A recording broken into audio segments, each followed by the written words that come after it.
Welcome to our channel law कक्षा। Student, आज हम डिस्कस करने जा रहे हैं इन्वायरमेंट लॉ में सस्टेनेबल डेवलपमेंट। स्टार्ट करते हैं इंट्रोडक्शन से।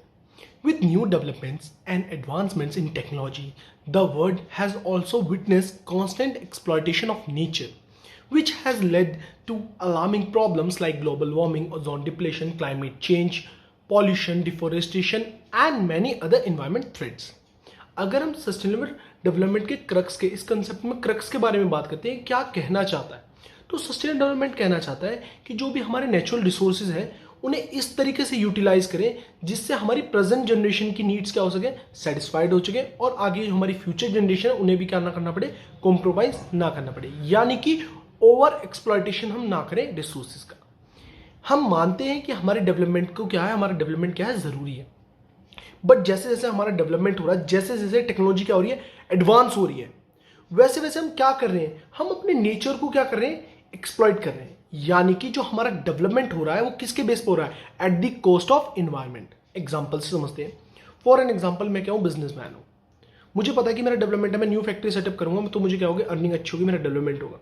मैं न्यू फैक्ट्री सेटअप कर रहा हूँ, उससे जॉब अपॉर्चुनिटी भी हो रही है, मानते हैं हमारा डेवलपमेंट भी हो रहा है, टेक्नोलॉजी भी अपग्रेड हो रही है, सबका लिविंग ऑफ स्टैंडर्ड इंक्रीज हो रहा है, तो डेवलपमेंट हो रहा है। मैंने एक फैक्ट्री स्टैब्लिश करी, दूसरी स्टैब्लिश करी, तीसरी स्टैब्लिश करी, चौथी स्टैब्लिश करी, पांचवी स्टैब्लिश करी, बहुत सारी फैक्ट्री स्टैब्लिश कर दी।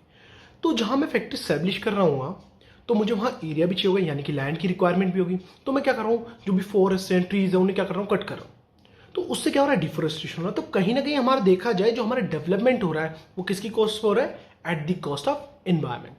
क्लियर? और उससे क्या प्रॉब्लम अराइज हो रही है, global warming, ozone depletion, pollution, deforestation and many other environment threats. It is important for us to take immediate action for preserving our planet. देखिए, हम सभी के लिए क्या एक इमीडिएट एक्शन की क्या रिक्वायरमेंट है, क्या करने के लिए इमीडिएट एक्शन क्यों चाहिए, बिल्कुल सही, फॉर प्रिजर्विंग अवर प्लैनेट, कि हमारे जो प्लैनेट है उसे प्रिजर्व करने के लिए क्या है, इमीडिएट एक्शन की रिक्वायरमेंट है।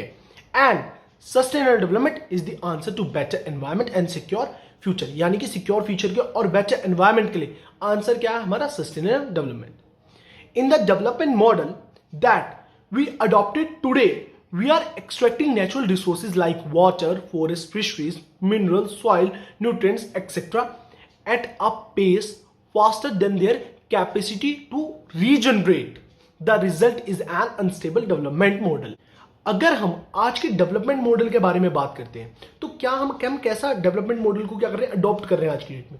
जो हमारे नेचुरल रिसोर्सेज हैं उनके उत्पादन होने में जितने दिन लग रहे हैं, फॉर एन एग्जांपल, एक कोई भी रिसोर्स है उसको प्रोड्यूस होने में, जनरेट होने में 10 डेज लग रहे हैं, और हम उसे एक्सट्रैक्ट कितने दिन में कर रहे हैं, 9 डेज में, 5 डेज में। तो यानी कि हम क्या कर रहे हैं, हमारे रिसोर्सेज क्या कर रहे हैं, ओवर एक्सप्लॉयटेशन कर रहे हैं। अगर किसी भी चीज को प्रोड्यूस होने में 10 दिन लग रहे हैं और हम उसे 3 दिन में खत्म कर रहे हैं, 4 दिन में खत्म कर रहे हैं, तो फिर हम उस रिसोर्सेज को दूसरे रिसोर्सेज को यूज करते रहेंगे, तो एक टाइम ऐसा आएगा वो रिसोर्सेज ही क्या हो जाएंगे, खत्म हो जाएंगे।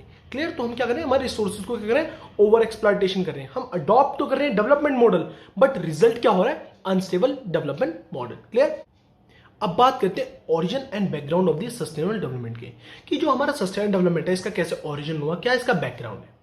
For the first time, the doctrine of the sustainable development was discussed in Stockholm Declaration of 1972. हमारा पहली बार ये जो डॉक्ट्रिन है, क्या है, जो हमारा सस्टेनेबल डेवलपमेंट कंसेप्ट है, कहाँ डिस्कस हुआ था, स्टॉकहोम डिक्लेरेशन में डिस्कस हुआ था 1972 में।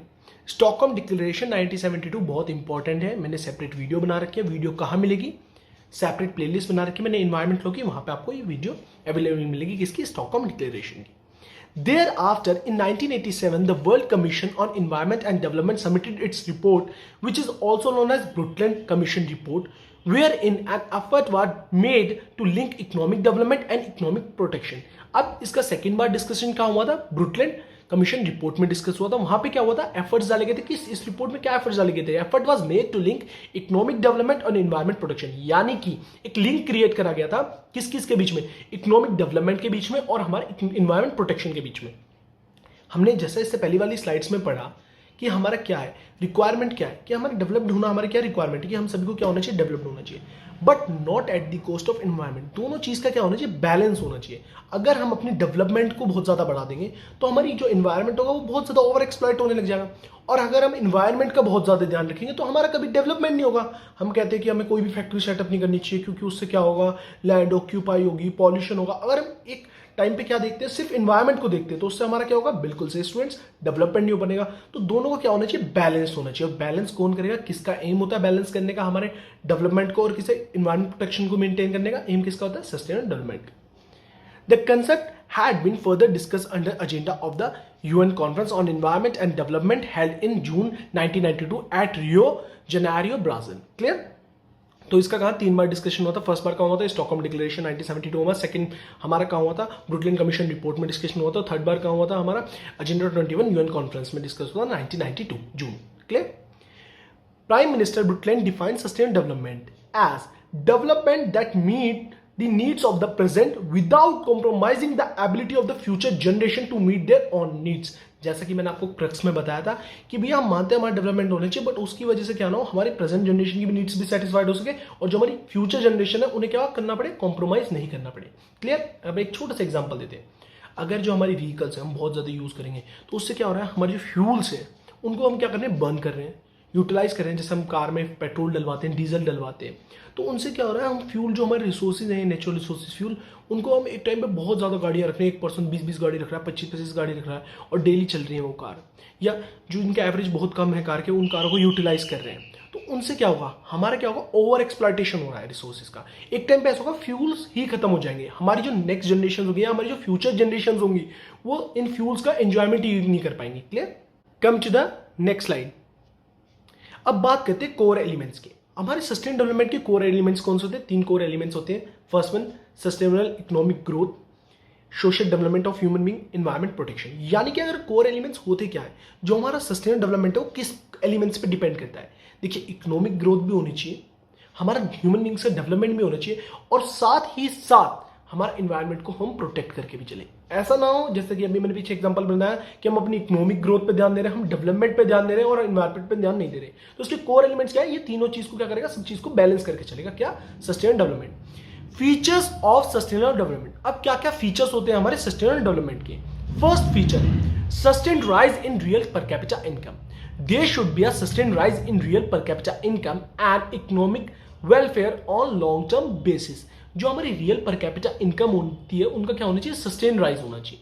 रियल पर कैपिटा इनकम का मतलब क्या है, पर पर्सन की ओवरऑल, जैसे जितनी भी हमारी पॉपुलेशन है और जितनी भी इनकम हो रही है उसे एक पर पर्सन की क्या इनकम बैठती है, एक पर कैपिटा इनकम क्या बैठती है, उसका क्या होना चाहिए, सस्टेन राइज होना चाहिए। और ये हमारे लॉन्ग टर्म में बेनिफिट है। क्लियर? और जो हमारी चीज़ें होती हैं, जैसे फॉर एन एग्जांपल कि हमारे जैसे एक तरीके से हमारी सस्टेन राइज होगी तो उससे क्या होगा, वो हमारे लॉन्ग टर्म में क्या रहेगा, बेनिफिशियल रहेगा। सेकंड फीचर क्या कहता है, rational use of natural resources. Natural resources का क्या करना है, रेशनल यूज करना है। रेशनल यूज का मतलब इस तरीके से यूटिलाइज करने, उनका कुल मिला के सिंपल वर्ड्स में कहा जाए तो ओवर एक्सप्लॉयटेशन नहीं करना, इस तरीके से यूटिलाइज करने कि हमारी नीड्स भी, प्रेजेंट जनरेशन की भी नीड्स क्या हो सके, सेटिस्फाइड हो सके, और फ्यूचर भी उसे क्या कर सके, विदाउट कॉम्प्रोमाइज उसे क्या कर सके, एंजॉय कर सके रिसोर्सेज को। क्लियर? रीड आउट करते हैं। Sustained development simply means that natural resources should be rationally used in a manner such that they are not over exploited. यानी कि जैसा कि मैंने अभी आपको बताया था कि जो हमारे रिसोर्सेज है उन्हें इस तरीके से रेशनली यूटिलाइज करें, उनका ओवर एक्सप्लॉइटेशन नहीं होना चाहिए। Clear? Come to the next slide students. Preserving the natural resources for future. यानी कि जो हमारे नेचुरल रिसोर्सेज हैं उन्हें क्या करा जाए, प्रिजर्व करा जाए, किसके लिए, फ्यूचर जनरेशन के लिए। Clear? Sustain development aims at making use of natural resources and environment for raising the existing standard of living in such a way as not to reduce the ability of the future generation to meet their own needs। अगर हम बात करते हैं, हमने जैसे कि हमने heading में ही समझ आ गया था कि जो हमारे नेचुरल रिसोर्सेज हैं उन्हें फ्यूचर जनरेशन के लिए क्या करें, इस तरीके से क्या करें, सबको प्रिजर्व करा जाए, इस तरीके से यूज करें हमारे रिसोर्सेज को कि जिससे क्या हो सके, आगे वाली फ्यूचर जनरेशन की भी क्या हो सके, नीड्स सेटिस्फाइड हो सके। अब बात करते हैं various principle of the sustainable development. कुछ प्रिंसिपल्स देख लेते हैं हमारे किसके, सस्टेनेबल डेवलपमेंट के। First, inter generational equity. Inter generational यानी कि इंटर जनरेशन का मतलब होगा यहाँ फर्स्ट जनरेशन से हम आगे सेकंड जनरेशन यानी कि प्रेजेंट जनरेशन से कुछ हम लिंक कर रहे होंगे किसके बारे में, फ्यूचर जनरेशन के बारे में। क्लियर? बिल्कुल सही। The principle talks about right of every generation to get benefit from the natural resources. यानी कि ये प्रिंसिपल किसके बारे में बात करता है कि जो हमारा प्रत्येक जनरेशन का, यानी कि जो हमारी जनरेशन का क्या है, राइट है कि वो बेनिफिट उठा सके किस चीज का, नेचुरल रिसोर्सेज का। Clear? The main objective behind the principle is to ensure that the present generation should not abuse the non-renewable resources to deprive the future generation of its benefit. यानी कि इसका main objective क्या है कि जो हमारी present generation है वो उस तरीके से क्या, जो हमारे नॉन रिन्यूएबल, जो ऐसे हमारे रिसोर्सेज जो क्या नहीं हो सकते, रिन्यू नहीं हो सकते, नॉन रिन्यूएबल रिसोर्सेज को एक्सप्लॉइट ना करें, क्योंकि आगे की फ्यूचर जनरेशन को भी क्या है, राइट है उसका बेनिफिट उठाने का. Clear? Come to next slide student. Precaution principle. अब इसको हेडिंग से समझिए. हम टाइटल से समझते हैं, मैं हेडिंग से समझते हैं, हमें नहीं आता समझ, हम तो हेडिंग से समझने की कोशिश करेंगे. प्रिकॉशंस. प्रिकॉशंस क्या होते हैं? जैसे आप बीमार होते हो आप तो कहते हो प्रिकॉशंस लीजिए, जैसे कि कोरोना पैंडेमिक सिचुएशन में आपने कहा मास्क को एज अ प्रिकॉशन यूज करा. तो प्रिकॉशन प्रिंसिपल क्या होता है? तो हमें ये समझ आ रहा है कि कुछ हमें प्रिकॉशन लेनी होगी. ये प्रिंसिपल जरूर प्रिकॉशन के बारे में बात कर रहा होगा. तो रीड आउट करते हैं. Principle 15 of the Rio declaration also provide that in order to protect the environment precaution approach shall be widely applied by the states according to their capabilities. यानी कि ये जो हमारा प्रिकॉशन प्रिंसिपल है किसके बारे में बात करता है कि हमें इन्वायरमेंट को प्रोटेक्ट करने के लिए, in order to protect environment को प्रोटेक्ट करने के लिए precaution approach shall be applied, widely applied की जो हमारी प्रिकॉशन अप्रोच है, यानी कि हमें इन्वायरमेंट को प्रोटेक्ट करने के लिए प्रिकॉशंस अप्रोच को क्या करना है, अप्लाई करना, वाइडली अप्लाइड करना. किसके द्वारा, कौन अप्लाई करेगा? स्टेट्स करेंगे अकॉर्डिंग टू देयर कैपेबिलिटीज, उनकी कैपेबिलिटीज के हिसाब से. Clear? Where there are threats of a serious irreversible damage, lack of full scientific certainty shall not be used as a reason for proposing cost effective measure to prevent such degradation. अगर हमारी ऐसी संभावना है जिसपे क्या हो सकता है, एक ऐसा सीरियस इरिवर्सिबल डैमेज हो सकता है, यानी कि हमें पता है कि ये एक एरिया है कोई, यहाँ क्या होता है, वोल्केनो का इरप्शन होता है, मतलब ज्वालामुखी फटता है, तो आपको ऐसे प्रिकॉशंस वहां लेने हैं. अगर हमें पता है, हमें चांसेस हैं, तो हमें प्रिकॉशंस लेने हैं. हम वहां पे ये कोस्ट इफेक्टिव मेजर को या एज अ रीजन यूज नहीं कर सकते कि हमारा बहुत खर्चा आएगा इस चीज को प्रोटेक्ट करने में, इन्वायरमेंट को, ये चीज कि हमारी जरूरी को ये इस बार भी वो हो सकता है क्या, हमारा वोल्केनो इरप्शन. जैसे कि हमें कोविड था, तो कोविड की सिचुएशन में, पैंडेमिक की सिचुएशन में हम सबने मास्क पहना. अब ये कोई है कि हमें कोरोना नहीं होगा जी, हमारी इम्यूनिटी स्ट्रॉन्ग है, मास्क वेयर नहीं करेंगे, तो हम ये नहीं कह सकते यार मास्क बहुत महंगा आ रहा है, N93 बहुत महंगा है, तो ये सब चीज़ हम क्या करने से, N90 का मास्क बहुत महंगा है, सॉरी, है ना, तो ये सब चीज़ क्या नहीं कर सकते हम, वो रीज़न के थ्रू नहीं दे सकते कि ये रीज़न दे रहे हैं हम उसका. हमें क्या करना पड़ेगा, प्रिकॉशंस लेने पड़ेंगे. क्लियर? हमारे इन्वायरमेंट को क्या करने के लिए, प्रोटेक्ट करने के लिए. Clear? In research search foundation for science versus union of India, the supreme court has explained that precaution principle generally describes an approach to protection of the environment or human health based on the precaution even where there is no clear evidence of harm, risk of harm from an activity or substance. It is a part of a principle of the sustainable development. यानी कि हमारा ये supreme court ने भी हल यही करा था, एक्सप्लेन ये करता, जो हमारा प्रिकॉशन प्रिंसिपल है वो किसे डिस्क्राइब करता है, अप्रोच को डिस्क्राइब करता है. किस अप्रोच को डिस्क्राइब करता है? जो प्रिंसिपल अप्रोच, ये जो हमारी प्रिकॉशन प्रिंसिपल अप्रोच है वो क्या कहती है कि भैया इन्वायरमेंट को कैसे हम प्रोटेक्ट कर सकते हैं, क्या क्या प्रिकॉशंस ले सकते हैं, कैसे ह्यूमन हेल्थ क्या हो सकती है, सेव हो सकती है. Clear? Come to the next slide. Polluter pays principle. अब ये पॉलिटर पे प्रिंसिपल क्या होता है? The Pollitter Pay Principle, as interpreted by the Supreme Court of India, that means that absolute liability for harm to the environment extend not only to compensate the victims of the pollution but also the cost of restoring the environment degradation. अब Pollitter Pay Principle की heading क्या कहती है? Polluter कौन है? जो person क्या करता है, पॉल्यूशन करता है, मतलब इन्वायरमेंट को जो पॉल्यूट करता है वो क्या होता है, पॉल्यूटर होता है. अब पॉल्यूटर क्या कर रहा है, पे कर रहा है. हेडिंग से समझने की कोशिश करिए. पॉल्यूटर क्या कर रहा है, पे कर रहा है. अब वो किस चीज को पे कर रहा होगा, यानी कि मैं पॉल्यूटर हूं, मैंने इन्वायरमेंट को पॉल्यूट करा, तो पॉल्यूट करा है तो मैंने क्या करा है, मैंने करा है ना, तो मैं क्या कर रहा हूं, कुछ पे कर रहा हूं. तो पे किसके बारे में कर रहा हूं, यानी कि मैंने गलत करा, इन्वायरमेंट को पॉल्यूट करा है, तो मुझे उसी के लिए क्या होगी, पनिशमेंट होगी एक तरीके से पे.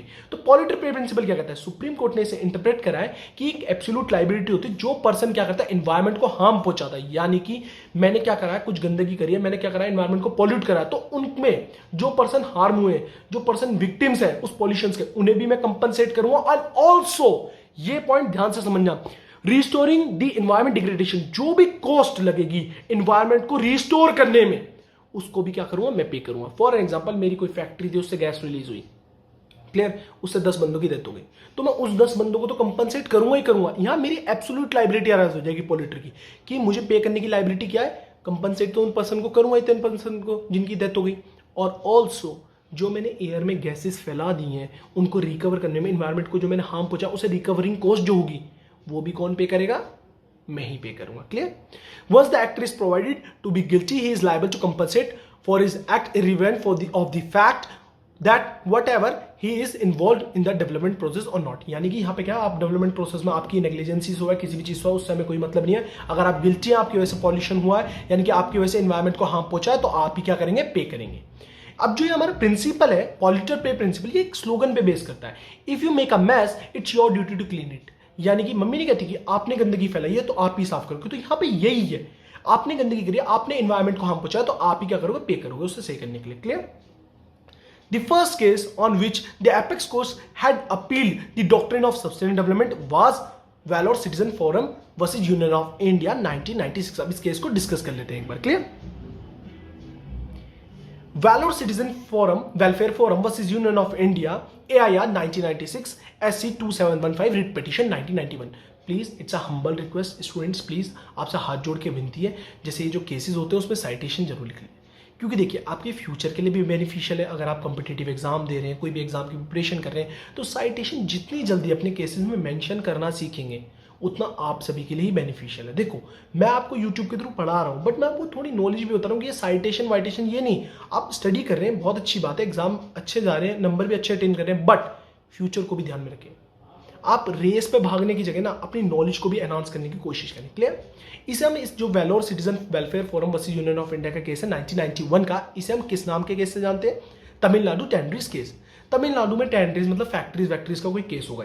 क्लियर? तमिलनाडु टैंड्रीज केस, तो यानी कि फैक्ट्री ने क्या करा होगा, अपने दिमाग से अपने क्वेश्चन बनाया करो, फैक्ट्रीज ने क्या करा होगा, पॉल्यूशन करा होगा, इन्वायरमेंट को हार्म पहुंचाया होगा। तो पढ़ते हैं, the petition was filed against the excessive pollution caused by the tanneries and other industries in the state of Tamil Nadu। यानी कि तमिलनाडु स्टेट में क्या थी, बहुत ज्यादा जो फैक्ट्री सेटअप थी वो क्या कर रही थी, एक्सेस अमाउंट में क्या कर रही थी, हार्म पहुंचा रही थी, पॉल्यूशन कर रही थी, एनवायरमेंट को हार्म पहुंचा रही थी, पॉल्यूशन कर रही थी। क्लियर? अब जो इन्वायरमेंट में किसे कर रही थी, इन द रिवर पालर, यानी कि पालर नदी थी, तो हम एज्यूम करते हैं कि जो हमारा केस हुआ किससे होगा, ये पालर नदी से रिलेटेड है। तो आप ऐसे याद कर सकते हैं, तमिलनाडु टैंड्री केस, ब्रैकेट में आप पालर याद रख लेना। पालर क्या थी, वहां पे एक रिवर थी तमिलनाडु स्टेट में, तो जो फैक्ट्रीज थी वो क्या कर रही थी, जो भी अपना वेस्ट मटीरियल था वो क्या कर रही थी, रिवर पालर में क्या कर रही थी, रिलीज कर रही थी। This river is the main source of drinking and bathing water for the surrounding peoples. यानी कि जो आसपास के लोग थे, जो पालर रिवर के आसपास जो भी लोग थे, जो भी रेजिडेंशियल्स थे, वो सब पर्सन किस पे डिपेंड करते थे, उस पालर रिवर पे डिपेंड करते थे। कैसे डिपेंड करते थे, पालर रिवर का जो पानी था, यानी कि पालर जो रिवर थी, जो उसका पानी था वो क्या था, ये रिवर क्या थी, मेन सोर्स थी, यानी कि उनके पीने के पानी के लिए और उनके नहाने के पानी के लिए, जो सराउंडिंग्स में पीपल रहते थे, आसपास के लोग थे, उनका क्या था, मेन सोर्स था। तो अगर हम आर्टिकल 21 से कनेक्ट करते हैं, कनेक्ट करना भी सीखें, आर्टिकल 21 से कनेक्ट करते हैं, तो आर्टिकल 21 हमारा कॉन्स्टिट्यूशन का क्या कहता है कि प्रत्येक व्यक्ति जो हमारे पर्सन है उन्हें क्या है, right to live with the human dignity. एक पर्सन को राइट होता है कि वो एक मनुष्य के जीवन जिए, मतलब यानी कि वो इन्वायरमेंट को लाइक एंजॉय कर सकता है, उसका राइट होता है। यानी कि क्लीन एयर मिलनी चाहिए, उसे वायु मिलनी चाहिए, सेफ ड्रिंकिंग वाटर मिलना चाहिए, क्लीन वाटर मिलना चाहिए, तो उसको क्या होता है, राइट होता है। हमारा आर्टिकल 21 ऑफ द कॉन्स्टिट्यूशन ये कहता है। तो यहाँ क्या हो रहा था, जो हमारा रिवर थी वो मेन सोर्स थी भैया किस चीज़ का, उनके नहाने का और पीने का पानी के लिए, सराउंडिंग पीपल्स के लिए। तो वो क्या हो रहा था, वहाँ पे जो केमिकल्स रिलीज होते थे फैक्ट्रीज के, वो पालर रिवर पे होते, तो यानी कि वो उस रिवर का रिसोर्सेज का यूटिलाइजेशन नहीं कर पा रहे थे, एंजॉय नहीं कर पा रहे थे, क्योंकि वो क्या था, पॉल्यूट वाटर था। Clear? The supreme court directed that all attempts should be taken to improve the situation and guided all the tenants to submit a 10,000 rupees fine in the collector office। तो उन्होंने कहा जो भी steps भैया जो supreme court ने direct करा कि सारे स्टेप जो भी इस सिचुएशन को इंप्रूव करने के लिए लिए जा सकते हैं वो लीजिए, और टैंड्रीज को क्या कर दिया गया भैया, नोटिस दे दिया कि आप 10,000 रुपए का फाइन पे करेंगे, किसे, कलेक्टर ऑफिस में। क्लियर? द कोर्ट एडिशनल, ये चीज और ध्यान रखना, the court additional coordinate the state of Tamil Nadu to grant MC Mehta. अब ये केस किसने, रिट पिटीशन किसने फाइल करी थी, एमसी मेहता जी ने फाइल करी थी। तो उन्हें क्या करा गया, MC Mehta with an entirety of 50,000 as gratefulness toward his endeavors for the security of the environment। यानी कि उन्होंने रेड पिटीशन फाइल करी किसके बारे में, एनवायरमेंट को देखते के बारे में रेड पिटीशन फाइल करी। तो उन्हें एज अ गिफ्ट क्या, एज अ अवार्ड कितना दिया गया था, 50,000 रुपए, किसके साथ कनेक्ट करके, स्टेट ऑफ तमिलनाडु के साथ कॉन्टेक्ट कोऑर्डिनेट करके। Clear? The honourable supreme court had dealt we have no hesitation in holding that precaution principle and polluter pay principle are part of a environment law of India. तो supreme court ने क्या कहा कि हमें कोई भी hesitation नहीं है होल्ड करने में, किस चीज को होल्ड करने में, जो हमारा प्रिकॉशन प्रिंसिपल है या पॉल्यूटर पे प्रिंसिपल है, वो हमारा किसका पार्ट है, are part of environment law of India. Environment law का क्या पार्ट है, हमारा पॉल्यूटर पे प्रिंसिपल और हमारा precaution principle. Clear? Student, come to the next slide. But before Vellore citizen case, the Supreme Court has in many cases tried to keep balance between ecology and development. अब देखिए जो हमारा case था Tamil Nadu ट्रेंड्यूस case, इससे पहले भी supreme court ने कई बार कई केसेस में क्या करा, ट्राई करा किसकी चीज में बैलेंस बनाने के लिए, हमारा इकोलॉजी और डेवलपमेंट के बीच में क्या बनाने के लिए, बैलेंस बनाने के लिए. In rural litigation and entitlement Kendra Dehradun versus state of Uttar Pradesh, ये भी एक केस है. इस केस में क्या हुआ था, इसे हम किस नाम से जानते हैं, दून वैली केस के नाम से जानते हैं. क्लियर. इसमें क्या था, जो हिली एरियाज में उनमें क्या हो रही थी, ओवर माइनिंग हो रही थी. तो सुप्रीम कोर्ट ने क्या इन्वेस्टिगेशन के बाद क्या करा था, ये ऑर्डर पास करा था क्या, जो माइनिंग वर्क है उसे क्या कर दिया जाए, स्टॉप कर दिया जाए. क्लियर. आप इसे रीड आउट भी करेंगे ना मेरे नोट्स को, तो आपको क्लियरली समझ में आ जाएगा. देखिए साफ साफ लिख रखा है, in rural litigation and entitlement Kendra Dehradun versus state of Uttar Pradesh which was also known as Doon valley case. इस केस को किस नाम से जाना जाता, दून वैली केस के नाम से जाता. Dispute across over mining in the hilly areas, the supreme court after much investigation order stop of mining work, की माइनिंग वर्क को क्या कर दिया जाए, स्टॉप कर दिया जाए. तो स्टूडेंट्स प्लीज अपना सपोर्ट दिखाइए, ज़्यादा से ज़्यादा वीडियोज़ को लाइक करें, शेयर करें, सपोर्ट दिखाइए please. Come to the topic. Indian Council for Environment Legal Action versus Union of India (UII) and others, in which court also include accountability remuneration to the people affected from the environment deterioration with the absolute liability rule for damage caused to the environment of the region. जैसा कि अभी हमने पहले पढ़ा था, यहाँ किसके बारे में बात होने लगी, एब्सोल्यूट लाइबिलिटी के बारे में. एब्सोल्यूट लाइबिलिटी क्या कहती है, विक्टिम्स को तो आप कंपनसेट करोगे, साथ ही साथ cost of restoring the environment, वो भी आप पे क्या होंगे, आप लाइबल होंगे उस चीज़ को पे करने के लिए. कैसे, जैसे मैं एक एग्जांपल एक और बार समझा देता हूँ. अगर मैंने कोई अपना ऐसा एक्ट करा जिससे क्या होगी, कोई पर्सन हार्म पहुंच गया और इन्वायरमेंट को भी हार्म पहुंचा, तो उन पर्सनस को तो कंपनसेट करूंगा ही करूंगा, साथ साथ जो मैंने इन्वायरमेंट को हार्म पहुंचाया उसको रिकवर करने में जो भी कॉस्ट लगेगी, जो भी खर्चा लगेगा, उसे भी कौन पे करेगा, मैं पे करूंगा. इसे हम क्या करें, एब्सोल्यूट लाइबिलिटी करें. Clear. Come to the next slide students. Public trust doctrine. Public trust doctrine is the principle which states that certain resources like the air, water, sea, forest, ponds, lake, mountains can never be subject to private ownership. यानी कि एक person ये नहीं कह सकता कि गंगा मेरी, अलकनंदा मेरी, जो भी हमारे नेचुरल रिसोर्सेज हो उस पर कभी भी प्राइवेट ओनरशिप नहीं होगी. क्लियर. पब्लिक ट्रस्ट डॉक्ट्रिन से याद रख लीजिए कि भैया पब्लिक की वो चीजें रहेंगी. क्या चीजों के बारे में बात करें हम, नेचुरल रिसोर्स के बारे में. नेक्स्ट लाइन पढ़ते समझ आ जाएगा और अच्छे से. Such resources are a gift of the nature. ये सारे जो रिसोर्सेज हमें किसके द्वारा मिले गए, किसके द्वारा गिफ्ट मिले गए, नेचर की वजह से मिले हैं. To the mankind as the whole and it should be available to all irrespect of race, religion, caste, sex and social status. यानी कि कोई भी पर्सन किसी भी जाति का हो, किसी भी धर्म का हो, कोई भी सेक्स हो, यानी कि मेल हो या फीमेल हो, तो यानी कि इन सब में क्या है, इस सब चीज़ों को इरिस्पेक्टिव, मतलब यानी कि इन सब चीज़ों को नज़रअंदाज करते हुए वो पर्सन, सभी पर्सन क्या होंगे, यूटिलाइज कर सकते हैं, यूज कर सकते हैं क्या, हमारे नेचुरल रिसोर्सेज, क्योंकि ये हम सभी को किससे मिले हैं, नेचर से मिले हैं. गिफ्ट हमें नेचर के द्वारा करे गए हैं. ठीक है. This doctrine guarantees public access to these resources and mandates public accountability in exchange. यानी कि जो हमारे डॉक्ट्रिन है क्या करता है, पब्लिक एक्सेस को इन रिसोर्सेज पे क्या करता है, गारंटी करता है, and mandates public accountability in exchange, की पब्लिक क्या होंगे, अकाउंटेबल भी होंगे इनके एक्सचेंज में. क्लियर.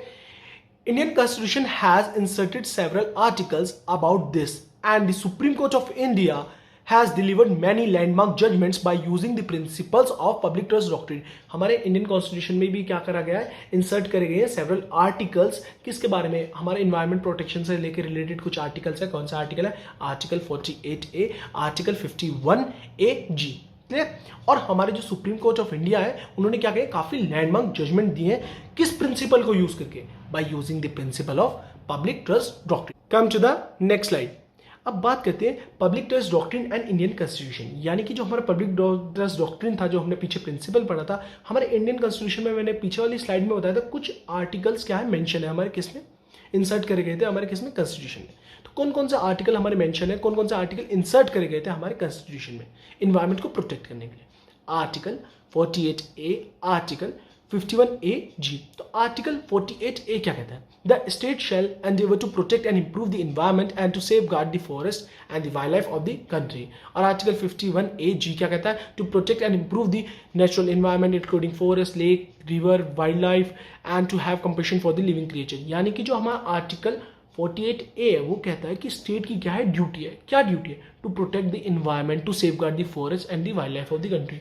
और आर्टिकल 51AG क्या कहता है कि हर सिटीजन्स की भी क्या है, ड्यूटी है, दोनों आर्टिकल सेम है। आर्टिकल 48 क्या कहता है, सिर्फ क्या कहता है, स्टेट की ड्यूटी है कि वो एनवायरमेंट के लिए लॉ बनाए, एनवायरमेंट किस तरीके से प्रोटेक्ट करा जा सकता है, किस तरीके से इंप्रूव हो सकता है। और आर्टिकल 51A(G) क्या देता है, हर सिटीजन को क्या देता है, ड्यूटी देता है कि सब सिटीजन को राइट तो होता है एंजॉय करने का एनवायरमेंट को, बट इसी के साथ साथ ड्यूटी है कि आप हार्म नहीं पहुंचाएंगे किसी एनवायरमेंट को। Clear. Eradication of poverty. Principle 5 of the Rio Declaration endeavors to eradicate poverty and to achieve equal standard of living. Millions continues to live below the minimum levels required for the decent human existence, deprived of adequate food, clothing, shelter, education, health and sanitation. देखो, अब ये eradication of poverty क्या होता है। हम मानते हैं कि हमारे इंडिया में पॉवर्टी है, बट जो पॉवर्टी है ना वो भी हमारे किसी एनवायरमेंट प्रॉब्लम से लिंक करती है। कैसे लिंक करती है, अगर कोई इंसान क्या है, गरीब है, हमारे दुनिया में, हमारे इंडिया में बहुत मिलियंस है जो क्या है, बिलो पॉवर्टी लाइन है, यानी कि गरीब रेखा से नीचे। तो जो पुअर्स हैं उन्हें भी देखिए वो अच्छे स्कूल्स में नहीं जा पा रहे होंगे, उनकी अवेयरनेस नहीं होगी, नॉलेज नहीं होगी पहली बात। तो नॉलेज नहीं है तो उन्हें अवेयरनेस नहीं होगी कि अगर हम ट्री काटते हैं, हम ये स्लम्स एरिया बनाते हैं, ये अनहाइजीनिक फैलाते हैं, तो ये क्या है, एक एनवायरमेंट को हम क्या कर रहे हैं, पॉल्यूट कर रहे हैं। वो कहीं भी अपना रहन बसन कर लेते हैं, वो सेफ ड्रिंकिंग, जो ड्रिंक करते होंगे वाटर वो भी सेफ नहीं करते होंगे, क्लीन नहीं करते होंगे। तो जो क्या कर रहे हैं उन्हें अवेयरनेस नहीं होगी, पेड़ काट देते होंगे, बट उन्हें नहीं पता अगर पेड़ काटेंगे तो ये क्या एक एनवायरमेंट ऑफेंस है, ये सब चीज़ का एक एनवायरमेंट पॉल्यूशन है। वो क्या करेंगे, पॉल्यूशन कर रहे होंगे, अपनी जो भी चीज़ें उन्हें जला के ये सब चीज़ करके, तो वो क्या करें, एनवायरमेंट को पॉल्यूट करें। एक तरीके से जो हमारा पॉवर्टी होता है ना वो भी हमारा एनवायरमेंट प्रॉब्लम से क्या करता है, लिंक करता है। Come to the next slide. अब बात करते हैं, sustain development has to address the problems of large number of peoples who lives in absolute poverty and who can not be satisfied their basic needs. अब जो हमारा sustain development होता है क्या करता है, जो भी हमारे लार्ज नंबर्स ऑफ पीपल्स हैं जो बिलो पॉवर्टी लाइन है, उनको क्या करता है, उनकी बेसिक नीड्स भी जिनकी सेटिस्फाइड नहीं हो रही, उनके लिए भी क्या करता है, इन प्रॉब्लम को सोल्व करने की कोशिश करता है। Clear. At Stockholm conference in 1972 our former prime minister Mrs Indira Gandhi said, of all pollutants we faced the worst is poverty। जो हमारे पॉल्यूटेंट क्या होता है, जो एनवायरमेंट को क्या करते हैं, पॉल्यूट करते हैं। तो सारे ही पॉल्यूटेंट में से जो सबसे हमारा वर्स्ट पॉल्यूटेंट है जिसे हम फेस कर रहे हैं वो क्या है, पॉवर्टी है। Clear. The Brundtland report has rightly pointed out that poverty reduces the people's capacity to use resources in such sustainable manner। अगर हम बात करते हैं ब्रुटलैंड रिपोर्ट की, तो उसने भी क्या करा था, पॉइंट आउट करा था किसे, पॉवर्टी को। पॉवर्टी क्या करती है, पॉवर्टी रिड्यूस करती है, किस चीज को रिड्यूस करती है, पीपल्स की कैपेसिटी। पीपल्स की किस तरीके से कैपेसिटी को क्या रिड्यूस करती है, to use resources in a sustainable manner. यानी कि पॉवर्टी की वजह से जो पीपल्स है उनकी कैपेसिटी क्या हो रही है, रिड्यूस हो रही है। किस तरीके से, जो हमारे रिसोर्सेज रहते हैं जिन्हें हमें रेशनल मैनर या सस्टेनेबल मैनर में क्या करना है, यूटिलाइज करना है, उस तरीके से हम इस पॉवर्टी की वजह से उस तरीके से हम यूटिलाइज नहीं कर पाते। क्लियर। होपफुली आपको sustainable topic proper from starting to end सारे ही डाउट्स क्लियर हो चुके होंगे। कोई वीडियो में कोई भी लाइन, कोई भी टॉपिक अभी भी समझ नहीं आया, या और कोई भी लीगल टॉपिक है जो आपको समझ नहीं आ रहा, तो विदाउट हेजिटेट मेरे इंस्टाग्राम अकाउंट shubhamdobal.22 में डीएम कर सकते हैं। मेरा पढ़ाने का तरीका अच्छा लगता है, मेरी वीडियो अच्छी लगती है, मेरा एफर्ट अच्छा लगता है, तो प्लीज़ वीडियो को लाइक करें, शेयर करें, subscribe my channel and also press bell icon. छोटी सी बात आपसे मैं स्पेशली पूछना चाहता हूँ स्टूडेंट्स, ये मेरी फर्स्ट वीडियो है जिसमें मैंने वेबकैम का यूज़ करा है स्टूडेंट्स आप सभी को, लोगों को पढ़ाने के लिए। तो प्लीज़ इसका भी जरूर आप मेंशन करना, मुझे डीएम कर सकते हैं आप कि वीडियोस ये अच्छी लग रही है, वेबकैम से आपको पढ़ाना समझ आ रहा है या नहीं आ रहा है, या आपको स्लाइड पैटर्न ही अच्छा लग रहा है। तो प्लीज़ अपना सपोर्ट दिखाइए and thank you so much guys for your supports.